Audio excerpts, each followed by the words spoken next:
Mes frères et sœurs, chers amis, chers membres de la grande famille de Dieu, bonjour et bienvenue sur Dis-le au monde. Ce matin, mes frères et sœurs, Dieu a un message spécial pour chacun de nous. Et le titre de ce message, c'est bien Chrétien mais stressé. Où est la paix promise? Je reprends. Chrétien mais stressé. Où est la paix promise? Et le texte de base se trouve dans Jean 14, verset 27, et nous lisons ainsi. Je vous laisse la paix. Je vous donne ma paix. Je ne vous donne pas comme le monde donne. Que votre cœur ne se trouble point et ne s'alarme point.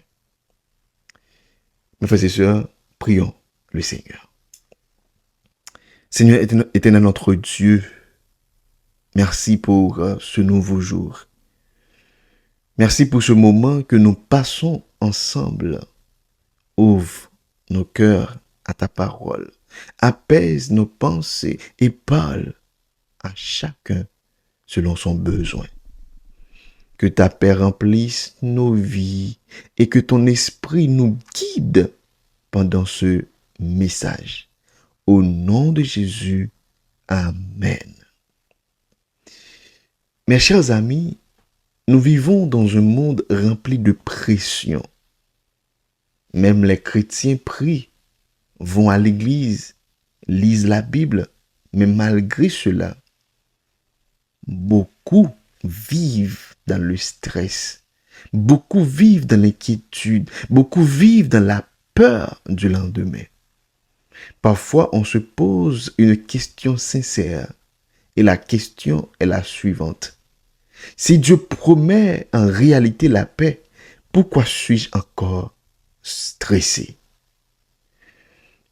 Certains pensent qu'un chrétien ne devrait jamais être fatigué émotionnellement. Pourtant, la réalité est bien différente. Être chrétien ne signifie pas vivre sans problème. Être chrétien signifie avoir une présence divine au milieu des problèmes.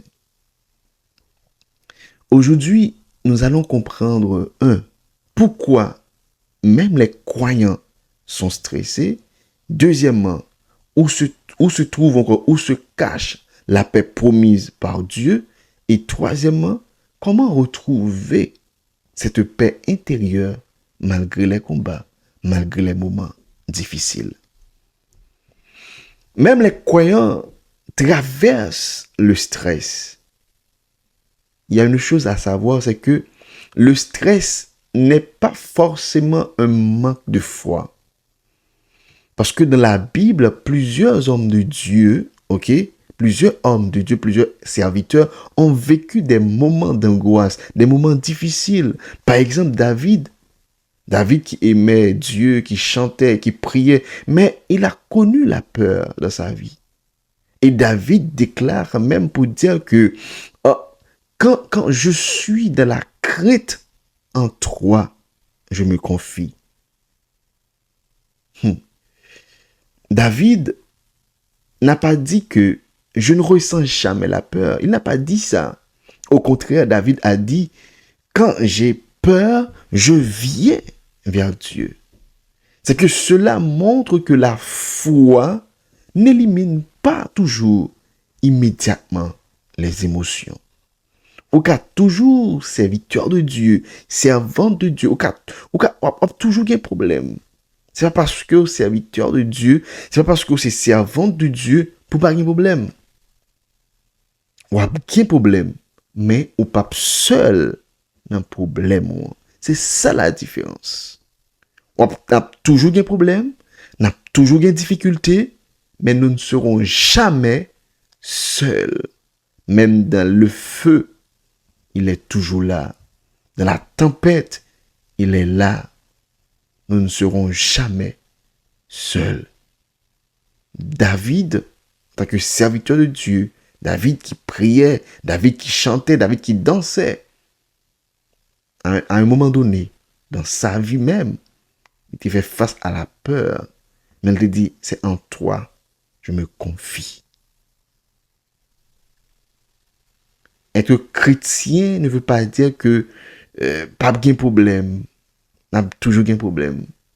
J'ai comme te dit tout à l'heure, mais ou pas seul dans le problème. Non. Deuxième chose, pourquoi beaucoup de chrétiens sont stressés? Il y a au moins trois raisons qui expliquent ça. La première raison, c'est parce que les chrétiens portent tout seuls leur fardeau. Beaucoup prient en réalité, mais continuent à tout porter dans le cœur. Parfois, ils disent, ah, je vais gérer ça. Moi, je vais gérer ça. Parfois, ils disent que, ah, je dois être fort. Je ne veux pas déranger Dieu. Mais Dieu ne nous a jamais demandé de tout porter seul. Non, il n'a jamais demandé ça. Au contraire, la Bible nous dit, déchargez-vous sur lui de tous vos soucis, car lui-même prend soin de vous. C'est que le stress augmente, c'est lorsque nous essayons de contrôler ce qui appartient à Dieu. Deuxième chose, c'est parce que les chrétiens veulent des réponses immédiates. Et c'est là que naît souvent le stress. C'est dans l'attente. Attente d'un miracle, attente d'une guérison, attente d'une réponse, attente d'un miracle. Dieu lui-même agit rarement selon notre calendrier. Dieu a son timing. Le silence de Dieu ne veut pas dire absence de Dieu. Troisième chose, c'est parce que les chrétiens regardent tout haut aux circonstances. Si nous prenons l'exemple de Pierre, Pierre, il a marché sur de l'eau bien propre, les yeux étaient fixés sur Jésus, tout a été ok, mais automatiquement, il perd du focus, non? Il a regardé devant, il a regardé l'autre bagaille, il a commencé à effondrer. C'est là, tout bagaille changé automatiquement. La Bible nous dit, voyant que le vent était fort, il eut peur. Il eut peur. C'est que le stress, mes frères et sœurs, grandit lorsque nos yeux quittent Dieu pour se fixer uniquement sur les problèmes, sur les circonstances, sur les maladies. La question maintenant, où est la paix promise? La paix promise. La paix promise n'est pas l'absence de tempête, mais la paix promise est la présence de Dieu dans la tempête. Nous comprenons? Jésus dormait dans une barque, pas vrai? Pendant que les disciples paniquaient, il y a de l'eau, il y a un vent, il y a un problème, Jésus a dormi. Mais pour qui ça? C'est parce que Jésus savait que la tempête n'avait pas le dernier mot.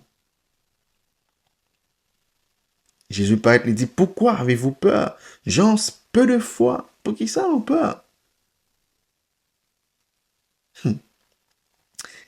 La paix de Dieu est différente. Parfois, le monde nous dit, tu seras en paix quand tout ira bien. C'est ce que dit le monde. Mais Dieu dit, tu peux être en paix, même quand tout ne va pas bien. Tu peux être en paix. Comment trouver cette paix? Il y a trois choses à appliquer pour retrouver cette paix. Et on peut la retrouver par la prière sincère. C'est la première chose.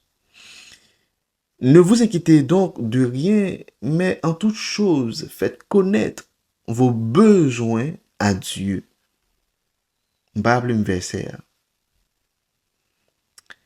Mais la paix vient souvent après avoir déposé nos soucis, nos problèmes devant Dieu. C'est que pas une prière rapide, non. mais une prière, mais une vraie conversation avec Dieu, une prière sérieuse. Et deuxième bagage pour nous joindre la paix, c'est par la confiance.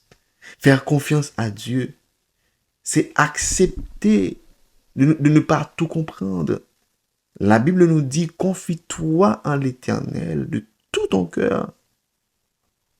C'est faire mon Dieu confiance. La paix commence, mes frères et sœurs, la paix commence, c'est quand nous cessons de vouloir tout contrôler. Et troisième chose, c'est par la présence quotidienne de Dieu. La paix ne se construit pas seulement dans l'urgence, mais la paix se construit chaque jour à travers la lecture de la Bible, à travers le silence, à travers la méditation, à travers la communion avec Dieu. Écoutez-moi bien. Être stressé ne fait pas de toi un mauvais chrétien. Mais rester seul dans ton stress peut te briser. Dieu ne condamne pas celui qui lutte, mais Dieu tend la main à celui qui revient vers lui. Dieu n'a pas de problème avec vous, même cap travail. Dieu n'a pas de problème avec ça, ou même qu'a fait effort personnel. Dieu s'est gardé, il n'a pas de problème avec ça, c'est bien. Mais bon Dieu, baille la main à monde qui fait confiance. À monde qui dit problème, ça ne va pas gérer l'eau, c'est le bon Dieu qui va gérer l'eau. Et Dieu baille la main à ça.